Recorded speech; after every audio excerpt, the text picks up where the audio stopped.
Hello, everybody. You're listening to my audio stuff. This is Steve, and I'm in my daughter's bedroom right now. She doesn't know I'm here.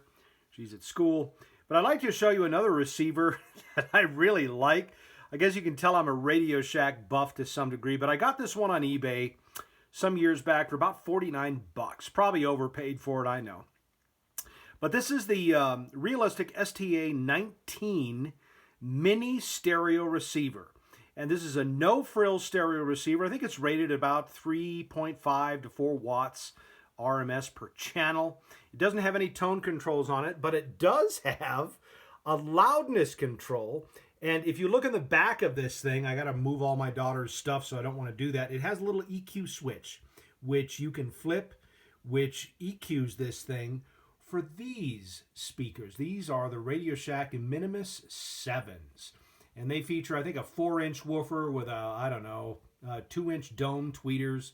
These aren't going to rock the house with bass, but probably relatively flat from about maybe 80 hertz to about 20,000 hertz. Very smooth, warm-sounding speaker. Used to work at Radio Shack, and we sold these things by the truckload to people that, put them in their offices, their garages, their dorms, you name it. But a great little speaker, and it's made to work with this particular receiver, the STA 19. You can see that it has a little headphone jack, their little tape-in jack.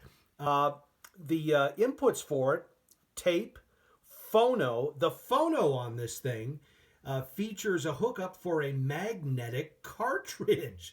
Not a ceramic cartridge, but a magnetic cartridge. So I have this hooked to a little turntable I got for my daughter, an Audio-Technica, which features an Audio-Technica conical stylus, but it's a magnetic cartridge, and it gives relatively good audio performance. Balance control, volume, all of that. Another feature that this thing has that I really like is the FM tuner. If you look here, it says FM auto, and that doesn't mean, automatic frequency control. It's FM Auto Magic, which is a feature that Radio Shack had really starting about 1977 on into the early 80s.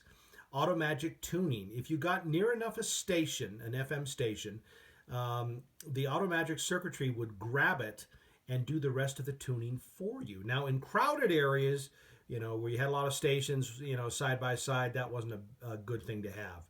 But this is one of the last receivers to feature this particular bit of technology. It had been discontinued on all of the Radio Shack receivers, I think starting in 1983, 82, thereabouts. But it remained kind of hidden away in this little receiver. And this dates, I think, from about 1990, 91. But it's a really neat feature. And this features a very decent FM front end on it. When I got this thing, it suffered from bad connections. I think one of the connections for the selector switch on the motherboard was bad, so I just resoldered it. It had another connector for the FM tuner antenna, which was cracked. I resoldered that. And another bad connection for the phono section. It would momentarily drop one of the channels. It was just a cold solder joint, and then I did a little work on the phono hookup there. When you plug the jack in, it mutes the speakers, but it was only playing in one channel, and that was another bad solder connection too. Some quality control issues here, but after I did that, it didn't cost me any money to do, just remelting some of the solder joints. This turned out to be really a very excellent little receiver. I said it's rated about 3.5 watts, maybe 4 watts a channel, and it's, I think, 40 to 20,000 hertz, something like that. The phono section is probably about the same. Tuner section, probably about the same, maybe 30 to 15,000 hertz, but it features a high-fidelity FM tuner. I mean, it really is, and high-fidelity tape inputs, high-fidelity phono input. My daughter has her Bluetooth hooked to it, to the tape section of this thing so that she can play from her iPhone. But I'll just go ahead and play one of my favorite songs on this. This is Kim Carnes, Betty Davis Eyes.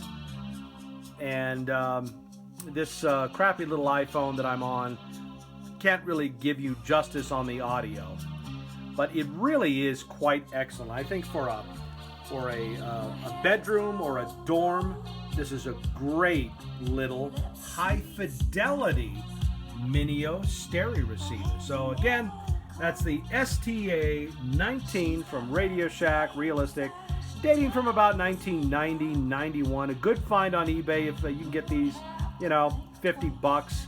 Most of the time you'll probably just have bad solder connections, and you repair those and these things play good as new. Check out my other site, A Father's Devotion. There is a little link for it on my site. If you don't know Christ and you want to add some spice to your audio life, tune into that site as well, A Father's Devotions. God bless you.